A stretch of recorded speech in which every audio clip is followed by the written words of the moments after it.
Qor chiroyli yog'ibdi-ya. O'zgarishni xohlagan odam doim stressni qabul qilishi kerakmi? Yoshim 20 da. O'zimda bir qator kamchiliklarni ko'raman. Kelajagimni o'ylaydigan yoshdaman, lekin oz bo'lgan maoshga qoniqib qolganimdan jahlim chiqadi ba'zida. Aslida ko'proq ishlar qilishga hammamizning ham qurbimiz yetarli. Tarixda qolish uchun shunchaki yashashning o'zi kifoya emas. Unda biror mavhum narsani mavjud qilish kerak. Biz maqtanib tilga oladigan ota-bobolarimiz bir ilmlari mukammal bo'lmagunlaricha harakat qilishgan. O'xshamadimi? Demak tugamadi. Xuddi shunday shior bilan harakat qilishganlari tasarrufdan xoli emas. Hozirda yoshlarning diqqatini o'ziga tortib, fikrlarni targ'ib qilish uchun juda zo'r qurilmalar va ijtimoiy tarmoqlar mavjud. Bu siz bilan bizni olim qilishdan to'suvchi eng zo'r vosita sifatida qo'l keladi.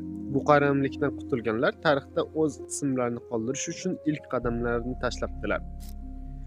Millatni uyg'otish uyg'onganlarning zimmasida. Siz bilan Dilmurod Abduvaliyev bo'ldi. Ciao.